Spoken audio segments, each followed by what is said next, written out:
todos, bom dia, boa tarde, boa noite. Sou o Rodrigo Couto, superintendente executivo do Conselho Federal de Odontologia, e a gente está aqui para fazer mais um episódio de podcast. Estou com o Dr. Eduardo e estou com o Dr. Roberto, conselheiro federal.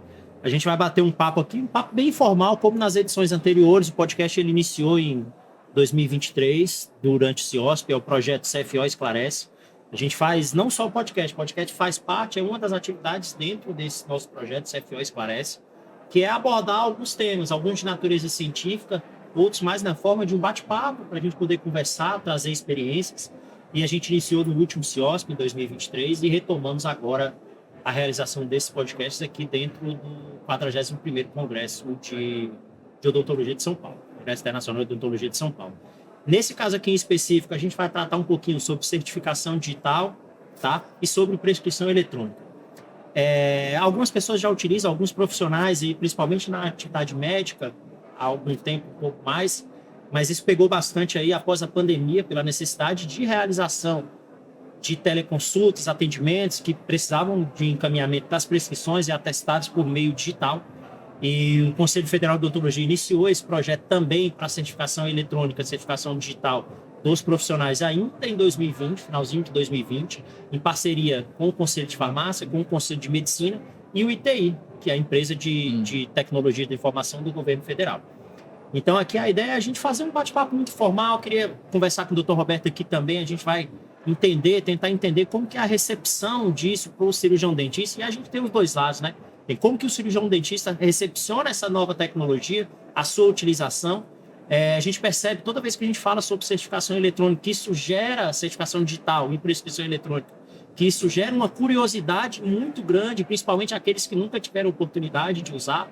E aí você pensa de várias formas, de como ele pode fazer esse atendimento um pouco mais à distância, como ele pode encaminhar isso, como ele pode muitas vezes reduzir custos dentro do seu consultório. Então, a ideia é conversar aqui com o Dr. Roberto, a gente tentar entender um pouco como é essa receptividade e também a receptividade dos outros agentes. Quando a gente está tratando disso, a gente tem as farmácias, a gente tem as pessoas que são usuárias, que recebem os atestados médicos, atestados odontológicos, por exemplo. E com o Dr. Eduardo, a gente entendeu um pouquinho a experiência de usuário dele. Ele vem usando há 2 anos, né? 2, 3 anos. Ele já vem usando a prescrição eletrônica. Eu vou pedir para ele falar daqui a pouco um pouquinho sobre como era a utilização antes da disponibilização por validação em QR Code, como era a aceitabilidade dessa receita e agora como está. Então, acho que inicialmente é isso. Esse é o nosso tema. A gente vai ter uma conversa aqui bem descontraída. A gente tem um tempo aqui de atrasou um pouquinho, então a gente tem meia hora aqui para falar um pouquinho sobre isso. E aí eu queria começar com o Dr. Eduardo para ele falar um pouquinho a experiência dele em relação a isso. Como você iniciou, tá? Como você iniciou? Foi com a pandemia que você iniciou? Você já tinha começado a utilizar ali um pouquinho antes? E como que era a sua experiência antes da validação com o QR Code e depois? Então, antes de mais nada, agradecer a oportunidade, né? Agradecer a oportunidade de estar aqui junto do Congresso, Roberto, contigo, Rodrigo, junto com o Conselho Federal. Sou Eduardo Mota, cirurgião dentista de Porto Alegre, no Rio Grande do Sul, professor da PUC do Rio Grande do Sul. Então, metade da minha vida profissional como professor e metade como cirurgião dentista clínico geral.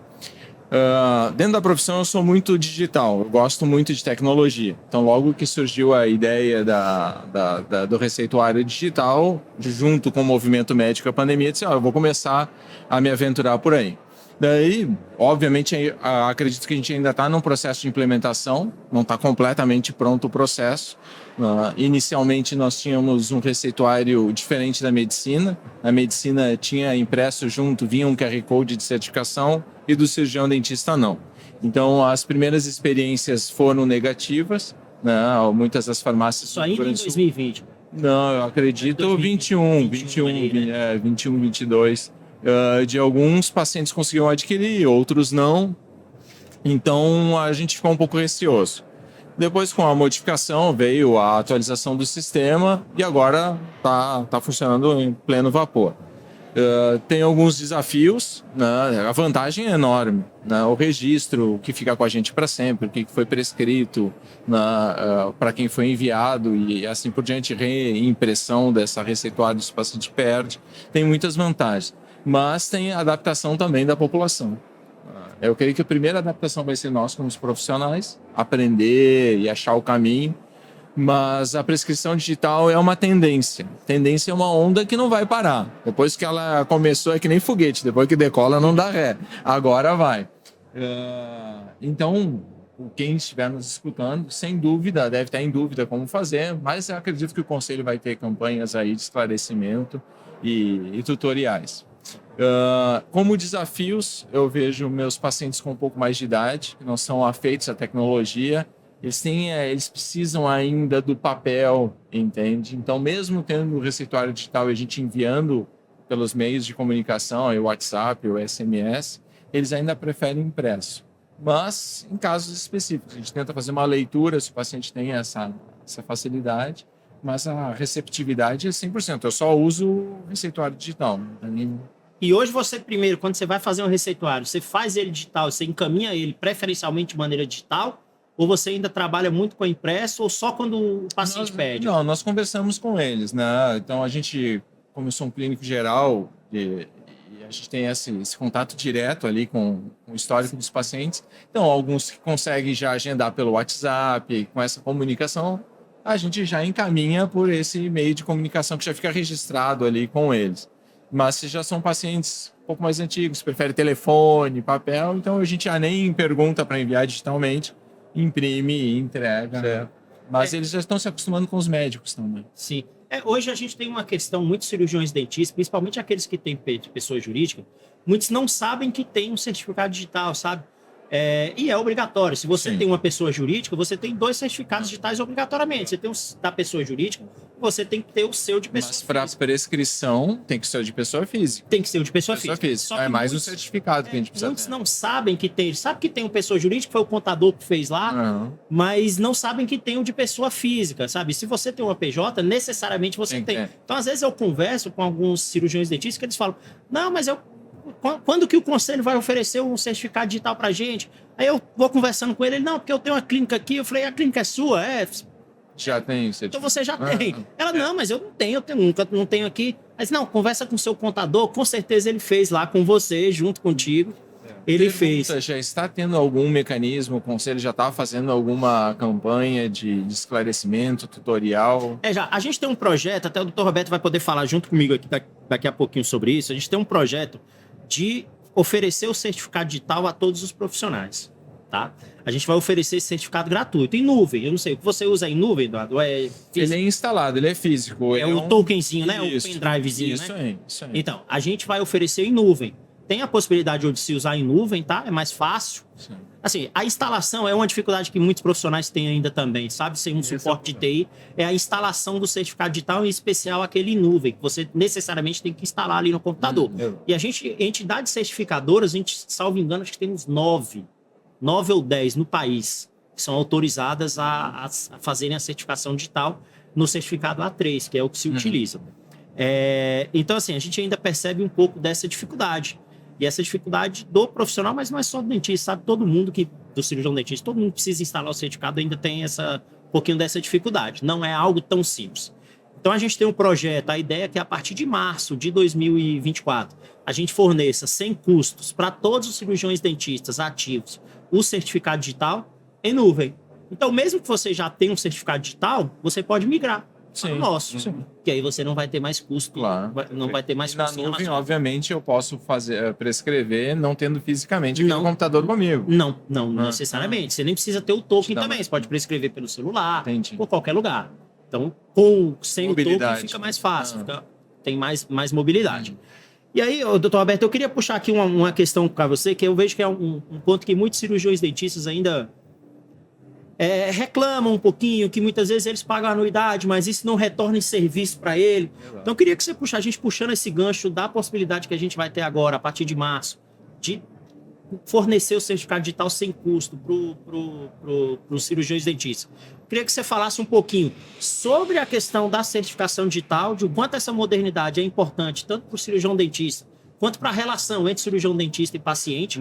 Que você falasse um pouquinho também sobre essas questões de serviço que o Conselho Federal de Odontologia retorna para o cirurgião dentista. A gente sabe que a anuidade é um tributo, que todos são obrigados a pagar, isso para conselho profissional e a regulação da área profissional, ela é algo necessário. Perfeito. E aí eu queria que você falasse um pouquinho disso. O que você pensa sobre essa modernidade? Você acha que alguns cirurgiões dentistas, muitas vezes essa resistência, será que ela vem do paciente ou ela vem de alguns cirurgiões dentistas que muitas vezes não querem se atualizar ou têm dificuldade, acham que é muito complicado? Eu queria que você falasse um pouquinho disso. Então, se apresentasse. Isso, perfeito. Bom, meu nome é Roberto Pires, né? Eu sou conselheiro federal. Eu fui presidente do Conselho Regional do Estado do Pará por 4 mandatos. Então, ou seja, eu tenho uma vivência muito grande entre os profissionais. E eu conheço as demandas desses profissionais, né? E na questão da certificação digital, logicamente que ela surgiu praticamente na época da pandemia e que muitos profissionais, lógico, relutam, principalmente aqueles mais antigos, relutam e ainda não ter esse mecanismo para ele poder trabalhar. Mas muitos, os mais jovens, né, eles realmente necessitam, precisam e eles buscam as informações. E, logicamente, o Conselho Federal, como um órgão maior, que realmente, como você falou, ele paga anuidade, ele quer em troca um benefício, receber um privilégio, uma prerrogativa de poder fazer, no caso aqui, uma certificação digital, uma prescrição de medicamento digital. E o que eu observo é que muitos colegas me perguntam: Roberto, é o seguinte, eu estando aqui no estado do Pará, em Belém do Pará, eu posso fazer uma prescrição de um paciente que está lá no estado de São Paulo, tem validade? E eu gostaria que o Rodrigo e o Eduardo, aqui com conhecimento dessa situação, pudesse esclarecer para esse colega que tem essa dúvida, né, de que ele possa prescrever, porque uma prescrição normal ele pode prescrever, ele estando em outro estado, ele pode realmente fazer uma prescrição daquela normal, né? Mas a certificação, a prescrição digital, ele tem essa dúvida. E logicamente, o Conselho Federal, como a entidade maior da odontologia, logicamente tem as resoluções, né, direcionadas à certificação digital. Sim. O Conselho Federal ele está falando da questão da empresa, né, que para poder o profissional... Para fazer a entidade certificadora.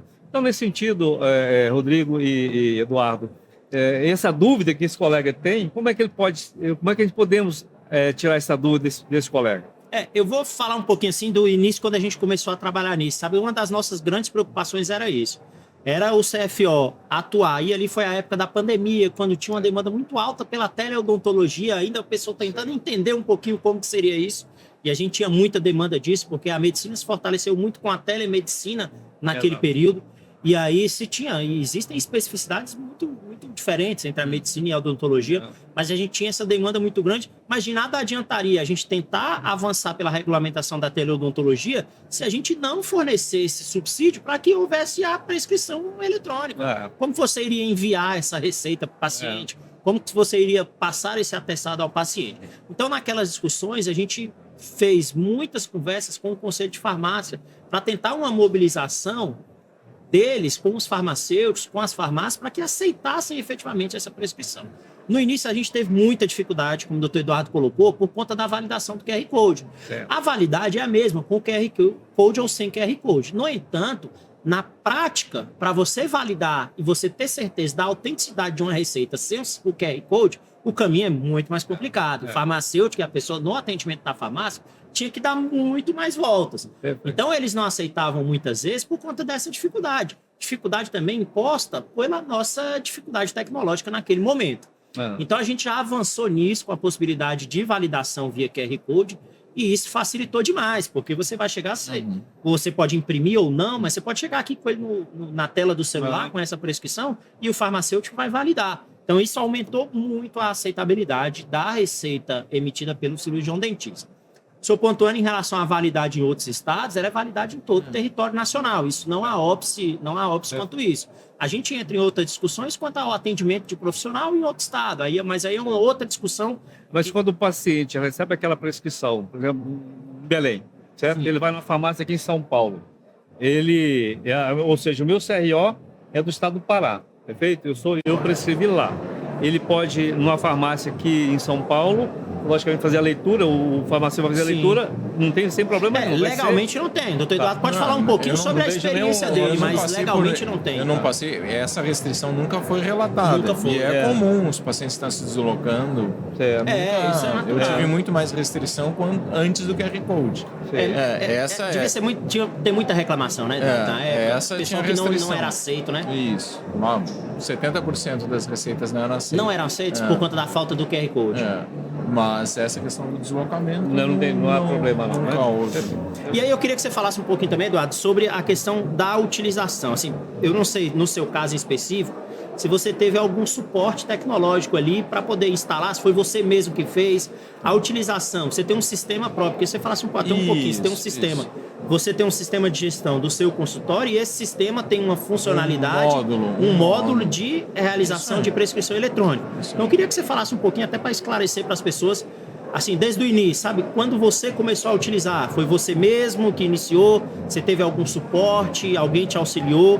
A utilização hoje desse sistema, ele é de fácil utilização? Ele é complexo? Queria que você falasse um pouquinho sobre essa sua experiência, sabe? Isso, eu sou usuário de sistema privado, eu pago mensalidade para isso, não tenho necessidade de citar a empresa, mas há mais de 10 anos eu tenho um banco de dados lá com eles e eles vão lançando módulos e atualizações. Chegou um momento ali durante a pandemia que criaram um módulo de receituário digital. Nós já usávamos o receituário no sistema, mas imprimia e carimbava para ter o logo e tudo, para evitar o manuscrito, né? Sim. Então, eles já tinham um módulo, só linkaram. Linkaram junto com o certificado digital, né, e linkaram com os métodos de comunicação. Então, como já tem todos os dados do paciente, está todo no prontuário dele, já fica registrado. Então, não é uma prescrição onde tu vai fazer Léo, então tu entra na ficha do teu paciente, ali ele já puxa todos os dados dele, como endereço, o que for necessário. Sobre receituário de controle especial, uma dúvida que muitas pessoas têm, né? Porque a questão do receituário de controle especial, quando a gente tem ele de maneira física, tem muito claro na cabeça das pessoas o que vai acontecer quando você for na farmácia comprar um medicamento de receituário de controle especial. Em relação à certificação digital, a prescrição eletrônica com receituário de controle especial, você faz algum trabalho específico quanto a isso? Isso aí realmente é com o paciente e a farmácia? Você falasse um pouquinho. Assim, eu não sou usuário de receituário especial. Na minha realidade não se aplica. Mas, por exemplo, receituários como antibiótico que ficam restritos, né? Eles têm a validade, obviamente, de uma semana, e é nisso que a gente utiliza. Mas na nossa conversa informal já descobrimos que essa validade abre brecha para continuar adquirindo.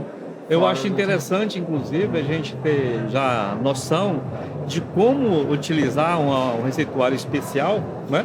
Como ele se vai encaixar ali dentro da prescrição. E na medicina eles já têm Eles receituário especial digital. Tem receituário especial digital também. Eu acredito, então, que é para você ter esse receituário de prescrição de medicamentos especiais, você tem que fazer um cadastro na Anvisa, na Vigilância Sanitária, né? Eu imagino até que a Vigilância Sanitária poderia já incluir isso dentro da certificação digital, da prescrição digital, ou não? Aí eu não entendo. A gente já teve algumas discussões, até com a conselheira Tessa, em relação a isso. A gente já avançou um pouquinho, tivemos reunião com a Anvisa, com o Conselho Federal de Medicina. Porque, assim, em tese, no receituário de controle especial e medicamento controlado, você tem ali, em tese, você precisaria do preenchimento por parte da farmácia dessa receita. Você precisaria do preenchimento digital ali. Ela ficaria numa editável e você teria o preenchimento digital. Só que muitas vezes o paciente chega ali com ele impresso. E aí você tem o QR Code para validação, chega ali com ele impresso, e aí não se faz esse controle efetivo sobre isso. Depois você tem a questão da validade da própria receita, que aí é uma outra discussão. Mas em tese, naquele período ali, você poderia ter um gap que poderia ocorrer. Eu acho que estudar a experiência que a medicina já deve estar tendo, deve ter a solução por aí. Acho que isso é algo que a gente precisa avançar realmente em relação à regulamentação, para poder muitas vezes apoiar o dentista, né? Então, quando a gente está tratando de alguma coisa nova aí, e a gente está falando, a gente está entrando num assunto aqui que a gente está com um assunto de 3 anos, iniciado ali em 2020, 2021, a gente está falando de um assunto de 3 anos. Então, isso é muito... a gente ainda tem vários gaps, algumas lacunas que a gente precisa preencher. E é assim, já preenchemos essa questão do QR Code. Sim. Agora, se vocês fornecerem o certificado digital, abre portas para muito mais colegas. A nossa esperança é essa, na verdade, assim, da gente fornecer o certificado digital e a gente ter um aumento no número de pessoas, de profissionais que efetivamente utilizam essa ferramenta, sabe? Porque ela tem várias vantagens. Eu não sei quem administra essa ferramenta, mas vocês têm estatística já do número de prescrições? A gente tem das pessoas que prescrevem utilizando os nossos formulários e o que a gente tem no nosso site. Só que tem vários outros sistemas que fazem integração com base de dados, porque assim, são duas questões que a gente precisa avaliar dentro de uma prescrição eletrônica. A primeira é a validade da própria prescrição. Aquele documento, ele não foi modificado. Porque, basicamente, quando se valida isso também. Aquele documento ele não foi modificado depois da sua assinatura, porque existiria um risco razoável de você ocorrer uma modificação. Imagina, você vai mandar um documento para o seu paciente, um documento em PDF. Eu imagino que você mande em PDF. Isso. Você vai mandar um documento em PDF com a sua assinatura. Quem te garante? Hoje em dia, você tem diversas ferramentas que você transforma PDF em Word, você altera o próprio PDF. Quem te garante que esse documento não vai ser alterado? E a sua assinatura que vai estar constando lá. Quando se faz a validação via QR Code, você garante que aquele documento não foi alterado após a assinatura, que é o passo mais importante, porque é a sua assinatura que está ali. Então, esse documento não pode ser alterado após a assinatura. E uma outra validação importante, é isso que a gente trabalha com o ITI do governo federal, é garantir que você é o cirurgião dentista ativo. Porque se você não for um cirurgião dentista ativo, você não tem direito a fazer aquela prescrição. Então, são dois níveis de validação que a gente trabalha. A primeira validação é a autenticidade do documento. Esse documento é autêntico, ele nunca foi modificado. E o segundo ponto é a autenticidade do prescritor. Aquele profissional, ele é apto a prescrever? Ele é efetivamente um profissional? Então, assim, são muitas coisas, são muitas nuances que a gente precisa trabalhar ainda e a gente está avançando quanto a isso. E aí, doutor Alberto, queria que você falasse um pouquinho sobre o trabalho. Você que é conselheiro federal, é importante estar aí já 3 gestões seguidas, né? Como conselho, 3 ou 4 gestões. Não, no Conselho Federal é a segunda. A segunda, né? Segunda. Mas era presidente do Conselho Regional, né? Antes era presidente do Conselho Regional. Queria que você falasse um pouquinho, ainda na linha do que eu falei inicialmente, sobre o papel do Conselho nessa relação profissional-paciente. Como que você acha que o Conselho pode retornar aos profissionais em forma de serviço um pouco da anuidade, um pouco do pagamento que assim, essa é uma reclamação que a gente vê que é constante, sabe? Então assim, qual é o papel do CFO? O que o senhor vê em relação a isso? A gente sabe muitas vezes, a gente tem profissionais que têm, e isso não é uma exclusividade da odontologia, eu estou falando de todas as profissões regulamentadas. Eu, por exemplo, sou advogado, sou administrador, então eu tenho OAB e eu tenho CRA. E muitas vezes a gente, como profissional regulamentado, a gente tem dificuldade de entender, putz, o que é que eles me retornam, cara? O que é que eles me retornam? Mas diferente, por exemplo, de quando a gente paga um IPTU, paga um IPVA, e a gente está tratando de um imposto de igual natureza jurídica. Então, eu queria que o senhor falasse um pouquinho disso em relação a essa natureza da relação entre profissional e conselho. E se você acha que, de fato, o conselho pode avançar um pouco mais para fornecer mais serviços e produtos para o cirurgião dentista. Eu acho que o Conselho Federal, já que o tema ele é de extrema importância e bem atual e que certamente é o futuro, né? Não tem como retroceder, o Conselho Federal poderia formar inclusive uma comissão, né, na área digital, uma comissão de profissionais que realmente entendam do trabalho, né? E que, da feita que criou-se essa comissão vai subsidiar a diretoria do Conselho Federal, o plenário do Conselho Federal, para aproximar o profissional, o cirurgião dentista lá da ponta, né? Ele tendo aquele conhecimento realmente que é feito com detalhes, né?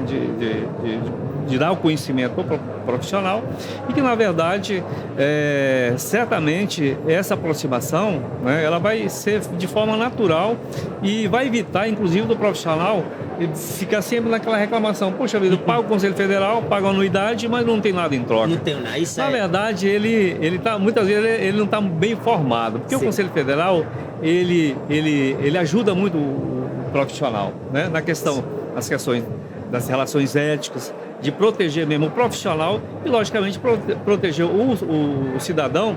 E, na verdade, os conselhos profissionais foram criados exatamente para defender a sociedade e proteger o profissional. E esse profissional, logicamente, ele estando atualizado, tendo conhecimento realmente daquilo que ele pode fazer dentro da tecnologia, né, para melhor servir o seu paciente, isso será de extrema importância. Então, o primeiro passo é esse.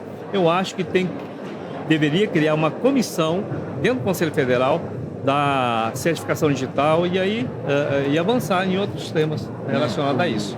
Sem fugir do tema receituário digital. Não tem problema, aqui a gente está batendo papo. Essa questão da certificação digital, acho que tem muita dúvida. Desde os prontuários digitais, Exato. sabe? Eu acho que essa transição gera muita dúvida. O quanto é válido, eu tenho que ter ele impresso, o meu prontuário, só assinado. Por quantos anos? Quantos anos? Exatamente. Inclusive o colega, fica, Roberto, eu posso só fazer meu prontuário digital? Nessa legislação, até num caso, uma ação ética, numa ação civil, até criminal, você tem que ter o prontuário físico, né? Então, é importante ter o certificado digital, mas para essas questões, no caso, para ele fazer a sua defesa junto àquela ação, né? Ele tem que ter o físico também, né? E aí, e o futuro é exatamente isso, para eliminar a digitalização. A gente está partindo assim num avanço tecnológico que eu acho que a própria odontologia, na verdade, as relações elas irão mudar muito, né, nos próximos anos. A certificação digital e a prescrição eletrônica, eu acho que é o futuro, realmente. Até nesse sentido, Eduardo, eu queria que você falasse um pouquinho. Acho que para a gente ficou muito claro o contexto ali, como que você começou a utilizar a prescrição eletrônica e a certificação digital. Num contexto pandêmico, que você tinha dificuldade da interação pessoal com o paciente. Mas eu queria que você falasse hoje, por que você continuou, cara? Porque é mais prático? Porque, assim, em tese, se você pensar, a diferença é que você iria... A única diferença em tese é que você não precisa imprimir o papel, carimbar e entregar para ele. Mas eu queria que você falasse assim, o contexto de por que você iniciou, acho que todo mundo ficou muito claro pra gente. Mas acho que eu queria que você falasse assim, focasse um pouquinho. Por que você continuou? Por que você não voltou a prescrever em papel? Na verdade, ela continua sendo prescrita em papel quando eu for imprimir. Então, é um trabalho duplo. Ter que prescrever ela num prontuário digital, imprimir, assinar e carimbar. Então, se tu já preencheu no sistema e encaminhou, tu encurtou um processo, uma etapa do processo. Encurtou o processo. Isso aí, sem dúvida. E como claro que tem essa questão do prontuário físico e tudo mais, mas o meu tá simultâneo, físico e digital.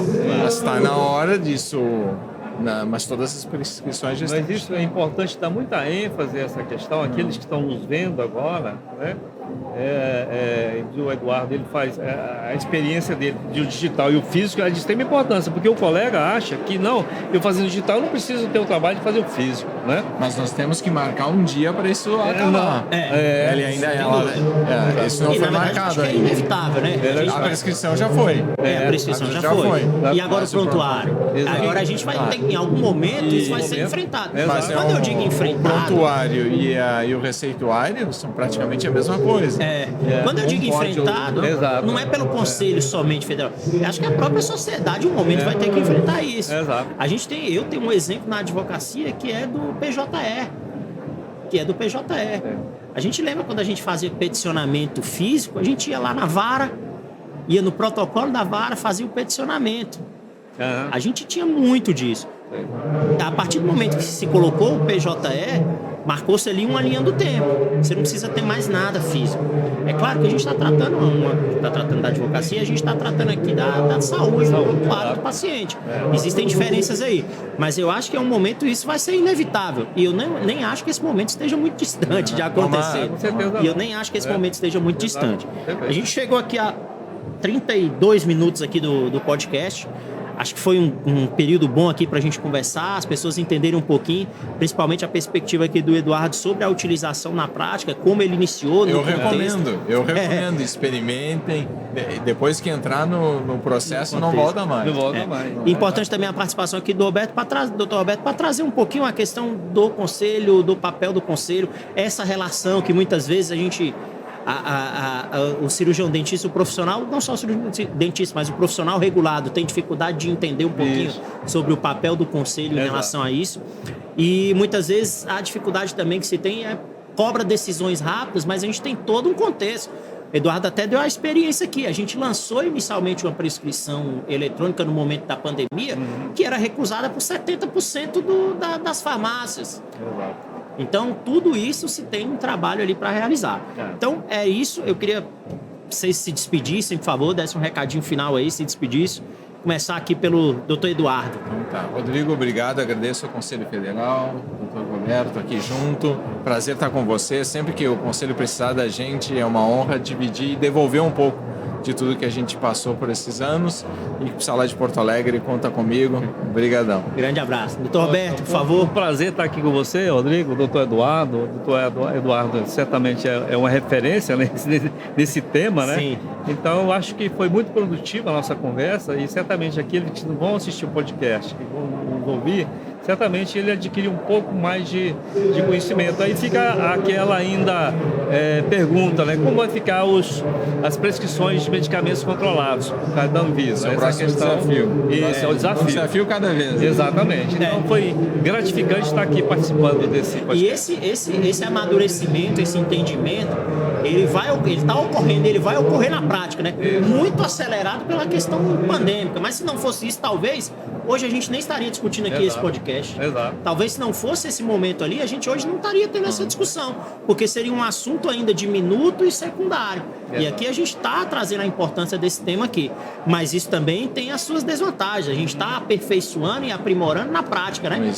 Como dizem, a gente está trocando pneu com o carro andando. Exatamente. Mas se não fosse isso, também a gente talvez... E fazendo assim, talvez a gente avance até um pouco mais rápido. E aí, só para... Claro. Olha, só para informar para o profissional, para ele, aquele que está fazendo o seu prontuário eletrônico, o seu prontuário digital, né, que ele também faça o físico, porque o físico que muitas vezes em questões de ação judiciais, a defesa dele está naquele físico lá. Sim. Perfeito? Então é mais um alerta que a gente faz para o colega. Faz o digital, mas faz também o físico. A gente finaliza aqui, tá? Grande abraço a todos. Agradecer ao doutor Eduardo, que esteve aqui com a gente nesses 40 minutinhos aqui, a gente conversando. Doutor Roberto também, escalado de última hora, mas não fugiu. Tá aqui com a gente também, para a gente entrar nessa discussão. O bate-papo foi muito proveitoso. E aí queria convidar todos vocês que estão assistindo esse podcast para assistirem os outros também. Daqui a pouco começa outro. A gente teve outros anteriores. Durante 4 dias aqui no CIOSM, a gente vai conversar bastante sobre muitos temas. A ideia aqui não é a gente tratar, porque a gente está falando aqui durante meia hora, 40 minutos. Então você atuar com profundidade nisso aqui é muito difícil. Então a ideia aqui é a gente passar um pouquinho da experiência, a gente ter um bate-papo, uma questão descontraída aqui, de maneira leve, para que vocês possam até, muitas vezes, a ideia aqui não é esclarecer tudo, mas talvez despertar a sua curiosidade. Puta, vou pesquisar um pouquinho mais sobre isso, vou lá no conselho, vou lá no meu Conselho Regional de Odontologia, vou ligar no Conselho Federal para a gente tentar entender e até contribuir. A gente tem muito... Trazer o doutor Eduardo aqui foi importante, que a gente trouxe a experiência de um usuário. Então, assim, e a gente precisa, o Conselho precisa dessas contribuições. A gente precisa da contribuição de quem está ali no dia a dia, já contribuição de quem está na ponta. Então, um grande abraço aos dois aqui. Nós que agradecemos. Até mais.